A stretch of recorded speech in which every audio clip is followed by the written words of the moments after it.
Oh, political dynasty daw sa Davao. O, pasok. Sarado na ang paghahain ng kandidatura para sa national at local election. May mga malalaking personalidad na humabol kabilang ang mga Nograles na makikipagtapatan sa mga Duterte sa Davao City. Live mula sa Maynila, nasa frontline ng balitang yan, si Ria Fernandez. Ria, anong malaking inabangan dyan sa huling araw ng paghahain ng Certificate of Candidacy? Cheryl, kaabang-abang ang eleksyon sa Davao City sa susunod na taon dahil ang mga Duterte at Nograles na dating magkaalyado magtatapatan na. Usap-usapan naman hanggang sa huling segundo ng paghahain ng kandidatura sa pagkasenador si dating Pangulong Rodrigo Duterte. Labanan sa pagkaalkalde ng Davao City. Carlo Nograles laban kay dating Pangulong Rodrigo Duterte. Ayon kay Carlo na dating Cabinet Secretary ni Digong, handa siyang makipagtapatan sa dating Pangulo. This is for the people of Davao. This is for the people to have a choice. This is for the people to have a chance. Ito si Nograles, ang labo. This is for the people of Davao. Ang alin? Ikaw? Kaya mo gagawa mo sa people of Davao? Eh, yung mga Duterte may mga nagawa na, may ginawa na. Kita mo, unlad-unlad ng Davao. For them to have a choice. Choice of what? Good versus bad, ganun? Anong choice? Alin ka dun sa choices? Ikaw ba yung good choice or bad choice or ladies choice? Ano ka dun? Wala kang maano eh. Sir, usually, para kang si Hani Lacuna. Oo, para kang si Hani Lacuna na ayaw lang kay Isko kasi nga nangako na si Isko na hindi na babalik sa politika. Walang masabi si Hani Lacuna sa mali ni Isko sa Maynila. Wala siyang sinabing ninakaw niya yung ganito, lumala yung ganito, pumangit yung ganito, ganyan. Wala siyang sinasabing ganun. Bakit? Kasi walang ginawang pangit si Isko nung mayor siya ng Maynila eh. Kaya nga gusto siya ulit ng tao bumalik. Now, Carlo Nograles, magpakita ka ng mga bagay na dapat nilang ayawan sa mga Duterte. Pero wala siyang maibigay. Gusto lang niya magkaroon ng choice yung tao kasi sure win lagi yung mga Duterte eh. Masyado silang laging sure win eh. So, baka naman pwede para may kalaban lang.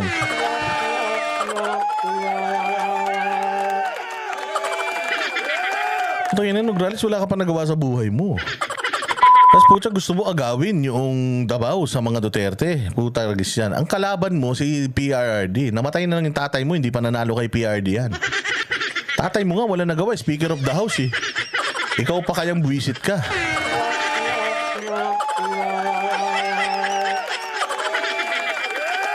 Eh, puro naman kayo mga traidor. Kapatid mo, traidor. Ikaw, traidor. Tatay mo, traidor din.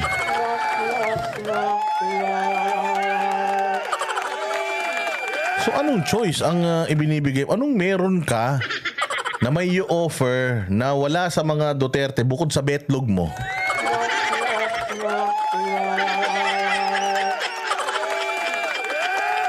Wala. Wala. Chance, makapili man lang sila. Baka pili man lang sila. Putangin na, bakit ko pipiliin yung tuyo kung adobo yung ulam? Parang pinapili mo sa lechon versus lupa.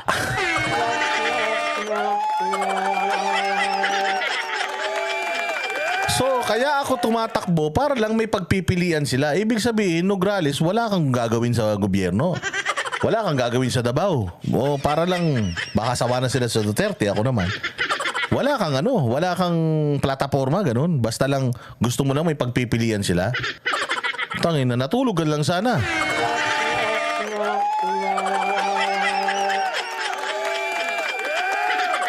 Abay, loko-loko ka pala eh. Tangina eh, una sa lahat, ang pogi ni Basti. Tangina, wala kang abs. Tsaka, ang pangit ng buhok mo. Pang first honor, nakasalamin ka pa. Kamukha mo si Nubita.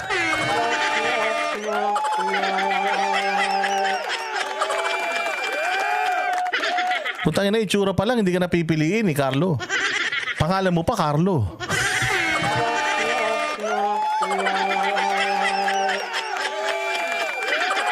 Tayo na, sino dito ang pipili sa pangalang Carlo versus Sebastian? Puta, pag narinig mo Sebastian, putang ina, malaki yan.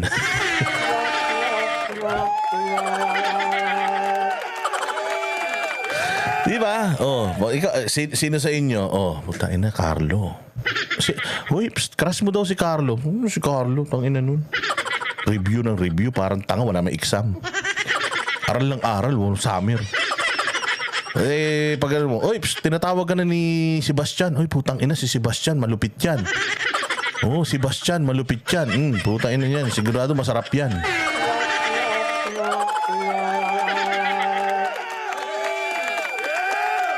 Pangalan pa lang eh. Talo ka na eh. Tsaka punyeta. Ang kalaban mo si PRRD, naging presidente ng Pilipinas, binoto nga yun ng 16 million. Putang ina niyan. Ikaw pa kaya?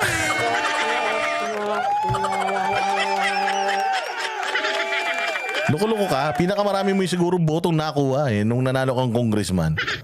Baka wala pang 200,000 hayop ka. Tapos puta ina, nalabanan mo, naging presidente ng Pilipinas, nagpagawa ng subway. Nagpagawa ng maraming mga kalsada sa buong Pilipinas. Tumalo sa mga NPA.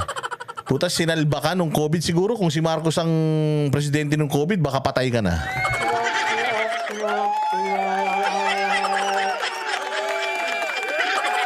Oh, hindi ba? Puta ina, matindi ka rin ha. Oo, matigas ang mukha mo ha. Pagka-Vice Mayor naman, running mate ni Carlo si Davao City 1st District Councilor Bernie Alag. Ito si Alag. Ano ba to? May topak ba to? Tangina, sino? Tangina niyan. Apelido mo pa lang eh. Hindi na iboboto ng ano eh.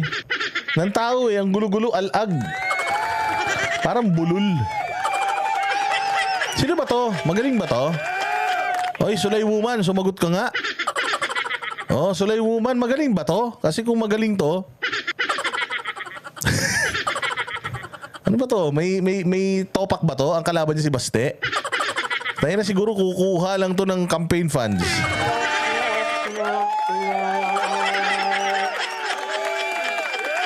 Traidor din ang pamilya nito. Corrupt na konsihal ito. Talaga ba? Ay, lakas Ang pangit eh. Tinan mo Oh, sabi nga ni Garski, tinan mo. Duterte, di ba? Pagka-campaign. Tangin ang pangit nito. Alag, ang pangit.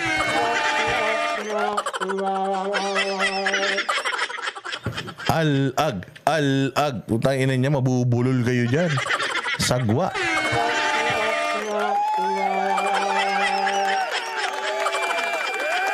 Oh, sige. Kakalabanin niya si incumbent. Putang ina, tingnan mo naman yan. Puta, saan ka makakita? Kanina pa umaga naligo, hapon na, basa pa buhok.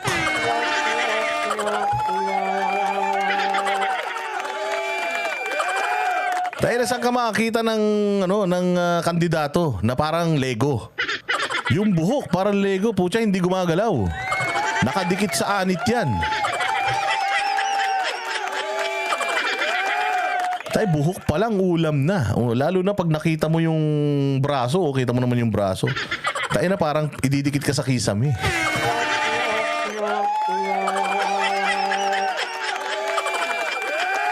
Pucha, pag ito ang naging jowa mo, pucha, pati kisame, mararating mo. Ewan ko lang kung paano niya gagawin nyo. Pero ito, pagka ganito, nako po. Sabi ko nga sa inyo, pagka mga ganyan itsura, sigurado, panalo ka.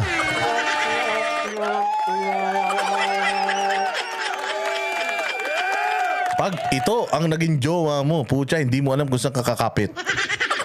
Kakapit ka ba sa patalim? Kakapit ka sa matigas? Kakapit ka ba sa madulas? Bahala na.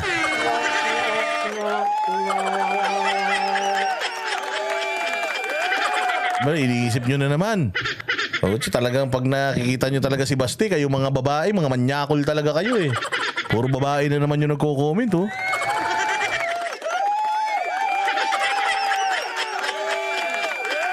Oo, pucha, di ba? Gusto ng mga chicks yan, medyo bad boy.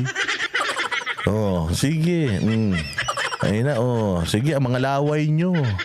Oh, sige, diretso. Mayor Baste Duterte, na running mate naman ng kanyang ama. Maging Oh, tayo na, ito na, oh. Si Pulong versus si Ilong.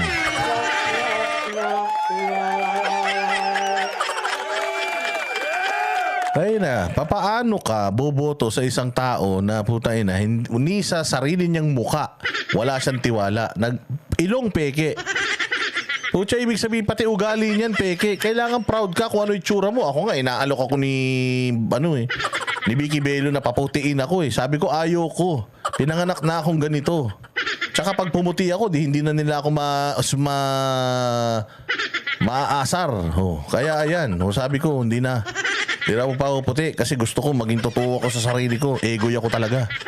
Ito, tinan mo yung ilong, oh. Peke. So, ibig sabihin, peke ito. Pati puso nito, peke. Putangin na yan. Tsaka, putangin na yan. Pati KOJC, tinulungan tong hinayupak na to. Ninala pa to sa SMNI. Putangin na. All praises pa yan kay Pastor Kibuloy nun. Tapos siya nanguna. Para ang SMNI mo wala ng prangkisa. Ang kapal ng mukha mo, te.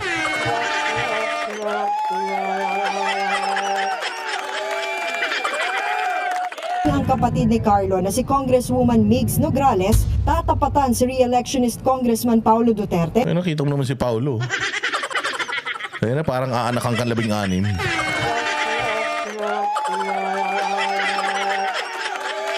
Pucha, mga ganyang muka.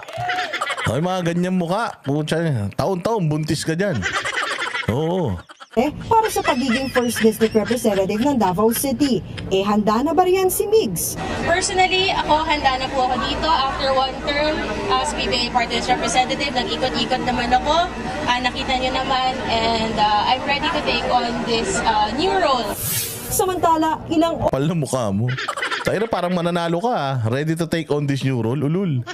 Manalo ka muna. Ready ka na pero yung tao hindi pa ready sa'yo.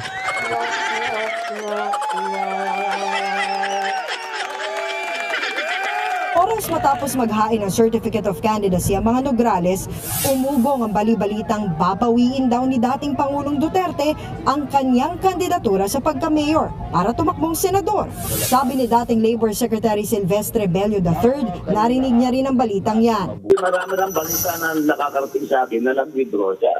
Baka naman sa ATM lang. Oo, nag-withdraw lang sa ATM. Siyempre punta Maynila, lang wala siyang pera. Dumaan sa ATM, sabi, withdraw muna ako. Siguro, tangin na mag-withdraw daw. The next na kagad, nag-withdraw na. Pucha yan. Nag-withdraw ng pera, baka hindi naman kasi malino. Kayo masyado kayong judgmental. Bilang kandidato para mayor. Pero hindi ko pa siya may nakakausap mismo. Pero tinabla ito ni dating presidential spokesperson Attorney Salvador Panelo. Hindi siya magpapile in the first place. He will remain as candidate for mayorship sa Davao. Nauna na ring sinabi ni Digong na may edad na siya at mahihirapan ng mangampanya sa national level. Hindi naman nagtataka si dating Senator Laila de Lima sa anyay estilo ng tila pag-uurong-sulong ni Duterte sa pagtakbo. Napaka-typical of him, no? Ganyan talaga ang style niya. Nang lilito, nang gugulo, nang loloko. Tanga. Putangin nyo, kayo lang naman ang nalilito, kayo lang naman ang nanggugulo, kayo lang naman ang naluloko. Kami kilala na namin si PRD, alam na namin yung galaw niya. Tanginan nyo kasi yung buhay ninyo, dinivote nyo na sa pagbabasa kay PRD. Puta, hindi nyo pa rin siya makuha hanggang ngayon. Puta, hanggang ngayon pinaglalaruan niya pa rin kayo. Imaginein mo, hindi na siya presidente, Leila de Lima. Hindi na siya presidente, puta, hanggang ngayon pinaglalaruan niya pa rin yung puso mo. Ibang klase talaga mga Duterte, ha? Ano ba talaga? Ano ba talaga ang pakay niya? Paki mo. Wala kang pakialam. Puta, hindi ka nga niya asawa eh. Si Hanilet nga hindi nagtatanong sa kanya, ikaw pa. Nang tanungin ng COMELEC kaninang pasado 2:00 ng hapon, wala raw silang natanggap na update tungkol sa pagbabago ng kandidatura ni Digong.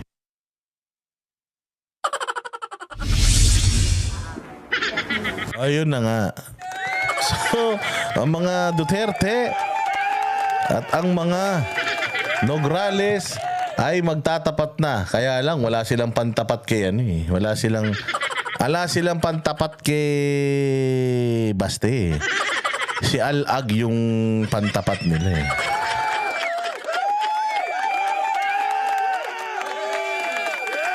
Ay, nako. Ayan na nga. O at least na-discuss natin yan bukas. Yung tungkol dyan sa matagal ng alitan ng mga Nograles at saka ng mga Duterte, i-discuss natin yan bukas.